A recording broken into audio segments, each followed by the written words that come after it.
বাংলাদেশে হবে না লীগের ঠিকানা বাংলাদেশে হবে না। 15 আগস্টকে কেন্দ্র করে অপ্রীতিকর ঘটনা ঠেকাতে রাত জেগে এলাকা পাহারা দিচ্ছেন বিএনপি নেতৃবৃন্দ।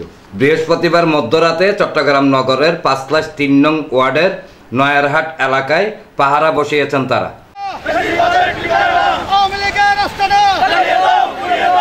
এ সময় চট্টগ্রাম মহানগর বিএনপির সাবেক দপ্তর সম্পাদক মোহাম্মদ ইদ্রিস আলী, বাইজিদ থানা বিএনপির সাবেক সহসভাপতি মোর্শেদ আলম, সহসাধারণ সম্পাদক জানে আলম সোহেল, থানা স্বেচ্ছাসেবক দলের সাবেক সিনিয়র যুগ্ম আহ্বায়ক নাজিম উদ্দিন হিরু, 5/3 নং ওয়ার্ড যুব দলের যুগ্ম আহ্বায়ক মোহাম্মদ ইউনুস, সদস্য বেলাল উদ্দিন মুন্না সহ আরো অনেকে উপস্থিত ছিলেন। 15 আগস্ট আওয়ামী লীগের শোক দিবসকে কেন্দ্র করে আওয়ামী লীগ আবার পুনর্গঠিত হওয়ার চেষ্টা করছে।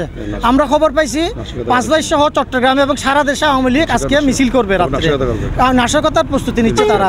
সেজন্য আমরা জনগণকে সহযোগিতা করার জন্য, মানুষের জানমাল রক্ষা করার জন্য পুলিশ সহ প্রশাসনের মানুষ সহ আমরা সবাই আজকে আসি। আমরা এখানে কাউকে আমরা এখানে অস্থিতিশীল পরিস্থিতি সৃষ্টি করতে দেব না। আমরা সরকার যাতে বাংলার মাটিতে জায়গা না হয়, এই শক্তি যাতে মাথা ছড়া দিয়ে না ওঠে এবং যারা অপশক্তি চালাচ্ছে এই সরকারকে নিয়ে এবং ইলেকশন বানচাল করার জন্য ইনশাল্লাহ এই দেশের জনগণকে নিয়ে, এই দেশের বাংলার জনগণকে নিয়ে ইনশাল্লাহ এই জনগণ, এই পেশিদের যারা ছিল তাদেরকে প্রতিহত করার জন্য 15 আগস্টের কিছু আওয়ামী লীগের দুষ্কৃতিকারী তারা প্রস্তুতি নিয়েছিল শোক সভা করবে এবং নাশকতা করবে। আমরা তাৎক্ষণিক খবর পেয়ে আমাদের বিভিন্ন ইউনিট বিভিন্ন জায়গায় আমরা প্রস্তুতি নিয়েছি। তাৎক্ষণিকভাবে আমরা আজকে নয়ারহাট বাজারে অবস্থান নিয়েছি।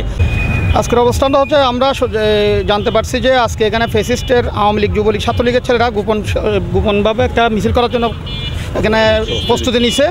আমরা খবর পেয়ে তাৎক্ষণিক রাজপথে আছি। আমরা থাকবো ইনশাল্লাহ।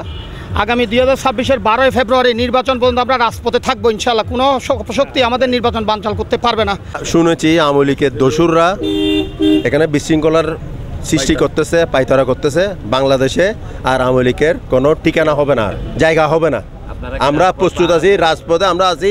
এনামুল হক লিটন, প্রগতি 24 টিভি।